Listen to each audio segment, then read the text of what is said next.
जो तबाही सफेद अंग्रेजों ने मचाई थी वही तबाही आज ये काली औलादें अगर मचाएंगी तो याद रखना चाहिए इन्हें हमारे बाप दादा ने। अस्सलाम वालेकुम भाई, सबसे पहले मीडिया के लोगों से खुसूसन अपील की, आप लोगों से बाइक लेना और अपनी तकरीरें करना बंद कर दीजिए। अब स्टेज से जो जिम्मेदाराना गुफ्तगू होगी यही गुफ्तगू पूरे मुल्क के लिए मोतबर मानी जाएगी। और मीडिया के वो लोग जो हर प्रोग्राम को हुकूमत के मकसद के तहत कवर करते हैं, उनसे गुजारिश है कि बराह करम आप जो अफवाहें फैला कर मुल्क को गुमराह कर रहे हैं और हिंदुस्तान भर के लोगों को भ्रमित कर रहे हैं, आप अपने पेशे के साथ नमक हलाली नहीं कर रहे हैं। इसलिए मैं फिर एक मर्तबा अपनी गुफ्तगू करने से कबल मीडिया मुअद्दबाना गुजारिश करूंगा कि आप समाज की आंख हैं, समाज की निगाह हैं और आपके जरिए समाज अपने हालात को देखता, पढ़ता और सुनता है।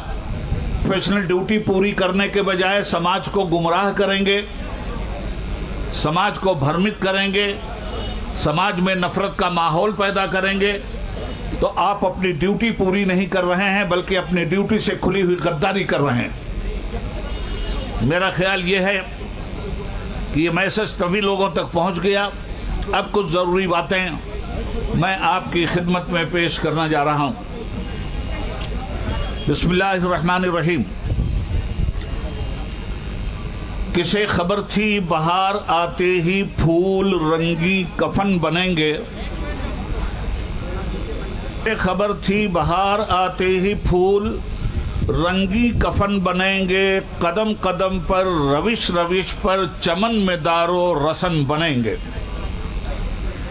न होता गुलची का लब पे शिकवा, न करते रहे तलब में यकीन था किसको कि होगा एक दिन ये सानहा भी, रुकेगा मंजिल पे कारवां जब तो राहबर राहजन बनेंगे।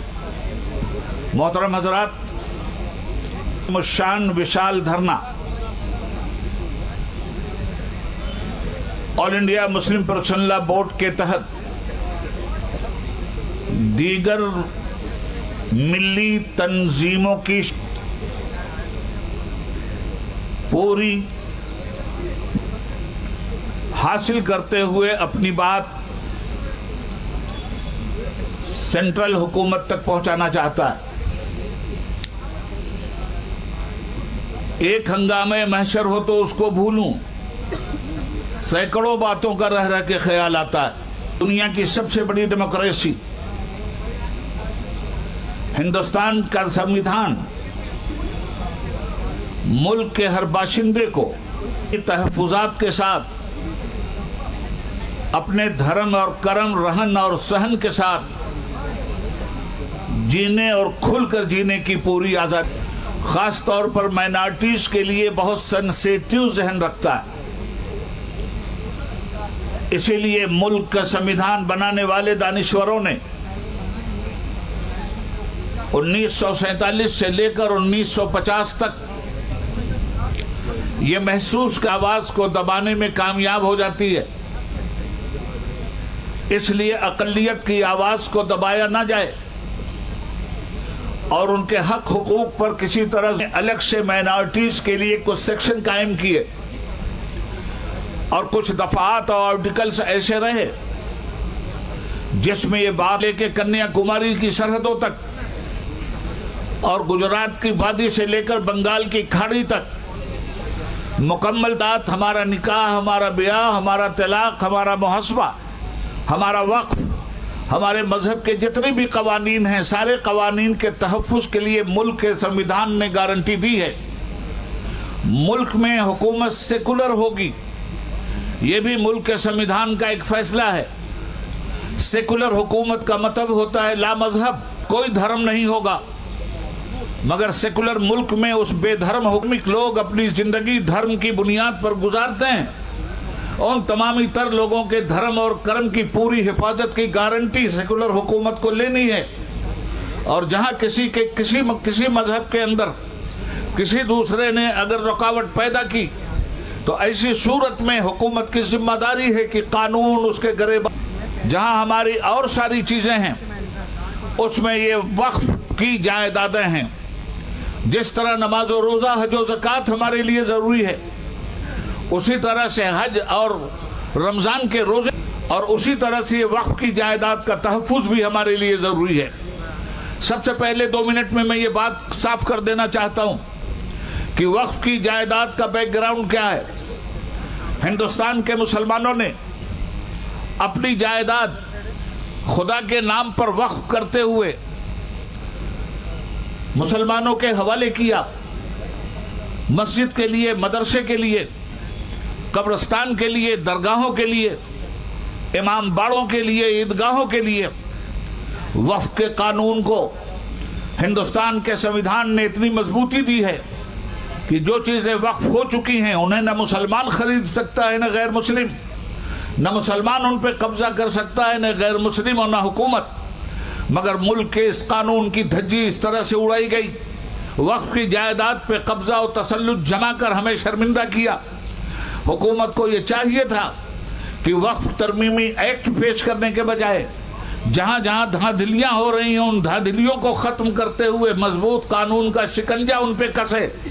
बजाय इसके हुकूमत ने वक्फ की जायदाद ही को हड़प करने का एक नापाक मंसूबा बनाया।